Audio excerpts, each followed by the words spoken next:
Sábado, 24 de setembro, uma tarde tranquila aqui. A iluminação está até boa aqui porque a biblioteca foi no fundo de uma casa. Falei, são vários livros que eu li durante o tempo e eu não li inteiro os livros, né? Mas eu lia para pegar mensagem, uma mensagem principal, uma coisa útil nos livros.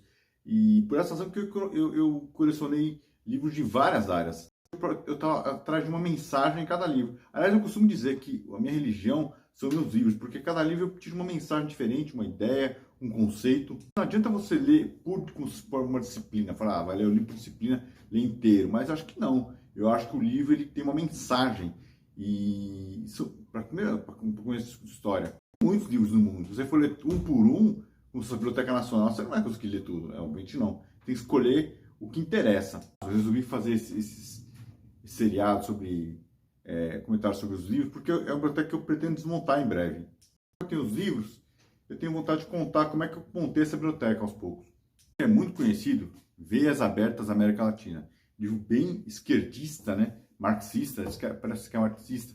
E lembra um pouco a História Econômica do Brasil, do Caio Prado Júnior. Interessantíssima, que eu posso dizer aí que, no meu caso, eu, Cleber, sou viajado, né? Porque realmente é muito interessante o que eu vou contar. Esse tipo de observação que eu vou fazer, em nenhum livro de história consta esse tipo de observação, mas eu, por ser viajado, e as pessoas que até são viajadas vão concordar com a tese que eu tenho. Fala-se do ciclo do ouro brasileiro, ok. Só que é o seguinte, o ciclo do ouro brasileiro, ele era um ciclo do ouro, sim, uma exploração tosca. Por quê? Porque se você for comparar com a Austrália, Califórnia, as minas de ouro eram obra de engenharia complexa. No Brasil, a exploração de ouro é serra pelada, é bateia. Imagina, completamente diferente de tecnologia. E aí para a Austrália, e na Austrália, as cidades que lembravam esse ciclo do ouro, elas são cidades estruturadas, existe uma engenharia em volta disso. O espírito como é diferente de um povo em relação a outra colonização, sei lá, britânica, por exemplo, quando foi explorar o ouro, era uma obra de engenharia, na verdade. Do açúcar, as pessoas falam, porque o Brasil acabou com o açúcar porque o holandês foi embora. Tá, mas foi para Aruba, mas Aruba é minúsculo. Isso. Quem vai te contar essa parte da história? A Aruba é minúsculo. Aruba, onde supostamente são ilhas holandesas, onde os holandeses foram embora depois que teve situações no Brasil, e aí encerrou o ciclo do açúcar no Brasil, ele foi para Aruba, mas é minúsculo Aruba. Entendeu como é que a história precisa viajar um pouco para poder comparar os livros de história e a própria história e o que pode ter acontecido. Claro, né? Tem povos que a engenharia é muito sofisticada e tem povos que a engenharia é tosca. Ponto. Não tem muito o que falar em relação a isso.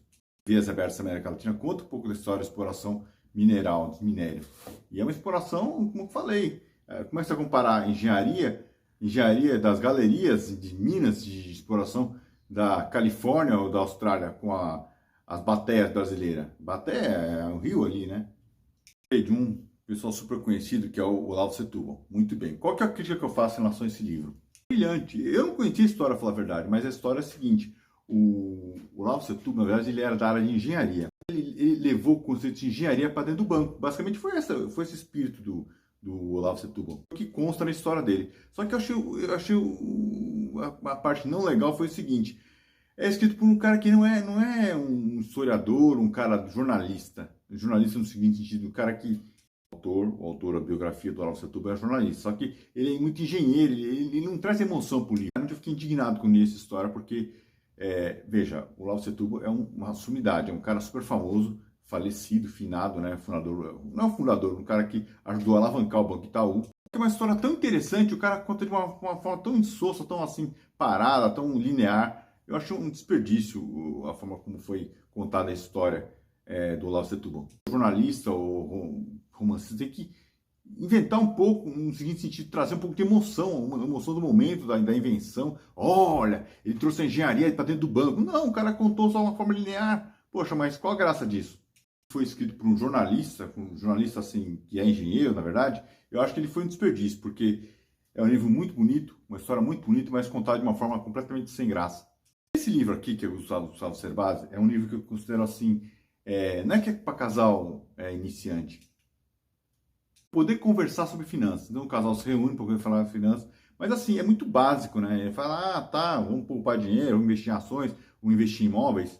Tem muitos truques no mercado imobiliário, que seja mercado de ações, que não são contados. O cara focar, compra ação barata, mas a ação barata não dá para saber quando tá barato. Estava falando agora no outro vídeo.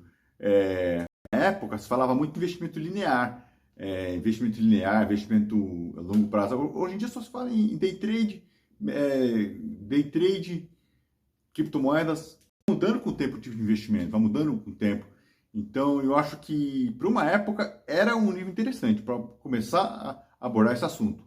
Para Brasil, país Brasil, eu acho que ainda o mercado para investimento melhor é mercado imobiliário, não há dúvida.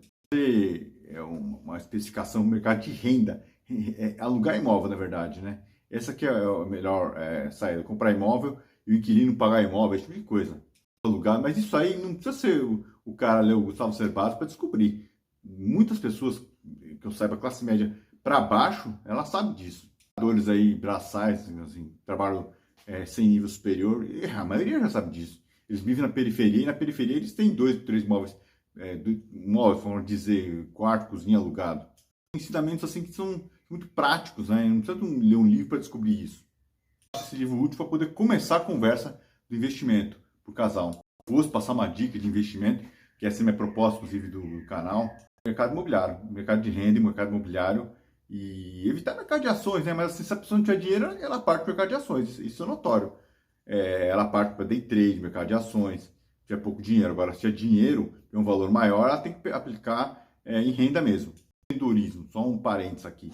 Empreendedorismo é para quem não está com uma vida mais estagnada, né? Porque hoje em dia o empreendedorismo está muito associado à falta de emprego. De assunto, 2 livros interessantes: A Arte da Guerra e o livro Inteligência da Guerra. Olha que livro interessante, Inteligência na Guerra, John Keegan. Interessante, é muito interessante. John Keegan, ele fala um negócio interessante, que diz ele que na Segunda Guerra Mundial, uma das razões dos japoneses terem perdido a guerra é que são muitas ilhas, e existia muita interferência de sinais.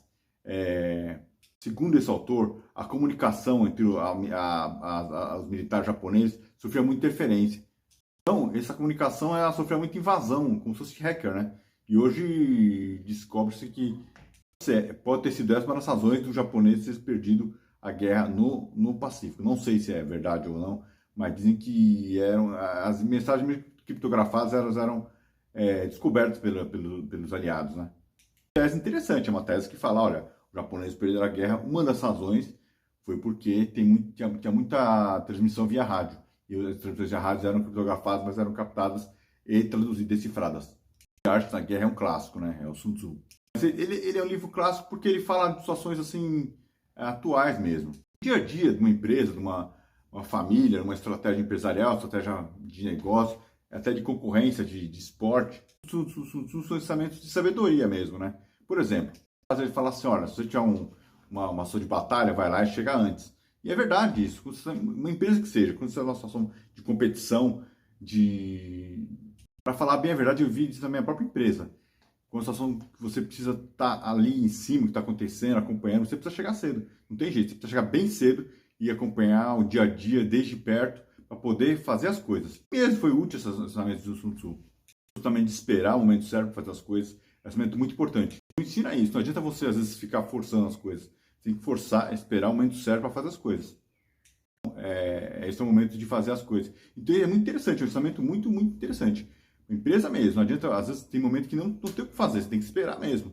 De assunto, um livro bem diferente, Tropa de Câncer. Esse livro eu vou comentar pelo seguinte.